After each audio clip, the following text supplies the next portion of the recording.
And here we go with number 18.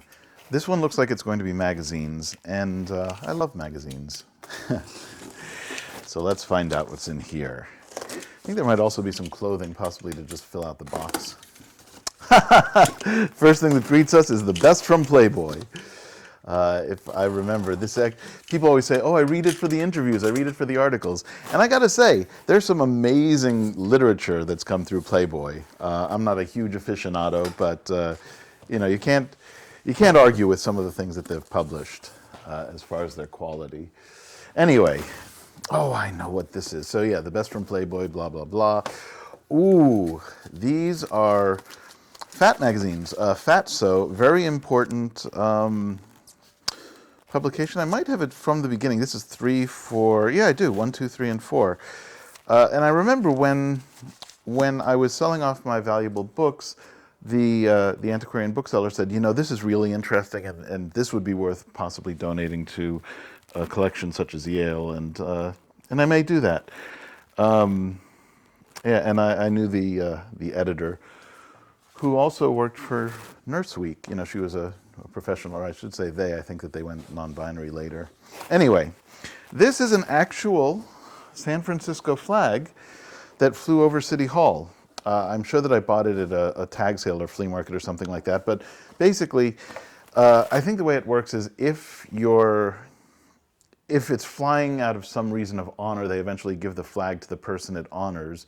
And I don't know the history of this one. There's no documentation, but yeah, that's a really cool thing.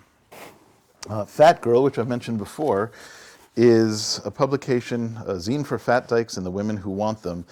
And I had a photograph published in it, and I believe it was the only one by a male contributor. Yeah, it was great. I'll have to show.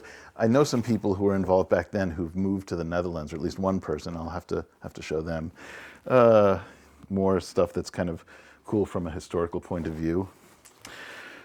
Original furry art. This is by Freddie Bear, who I knew. She was actually the designer of my book, Bisexuality, a Reader and Sourcebook, and she did collage art of this sort and was very well known, possibly still is very well known in anarchist circles, because she did a lot of covers and stuff for Fact Sheet 5, and she was involved somehow with the anarchist bookstore in San Francisco. Got this from an art auction just because I thought it was cute. Let's see. Cute. I got it from a furry art auction, that is. The author is... Who is the creator? Layla Dowling of Los Gatos.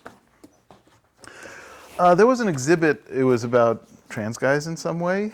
I think it might have been at Eros. This was me and my partner of the time, Lauren, and we saw this car in a parking lot and just had this picture taken.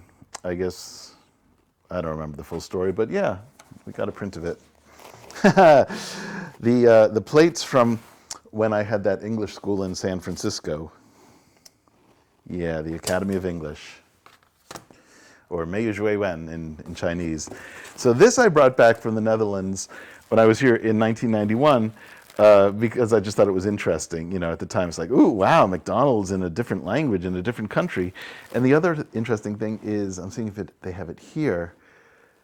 I believe they were one of the, no, they don't have the veggie burger here, but they were one of the, I think Burger King introduced the first veggie burger, but it was around that time, I think. I could be wrong about that. Wow. Huge number of magazines, and I am not going through all of these, but this is a good idea to go through slowly at some future time, because obviously this is going to be a lot of stuff. It's comics, and Crazy was a competitor to Mad and Cracked. You might know from Cracked.com, which has unfortunately gone downhill. Lots of Cracked, some Mad,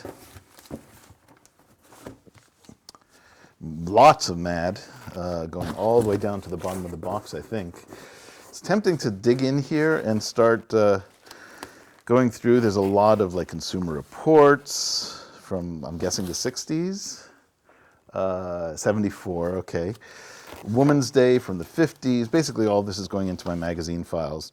The National Lampoon, which I got a box of these when I was a teenager. I don't think this is from that collection, but Yeah, it started a lot of careers and is very funny and very, very original. And some things are kind of cringy and make me go, ugh. But yeah, by and large, it was a remarkable magazine. Some old British comics, the Viz.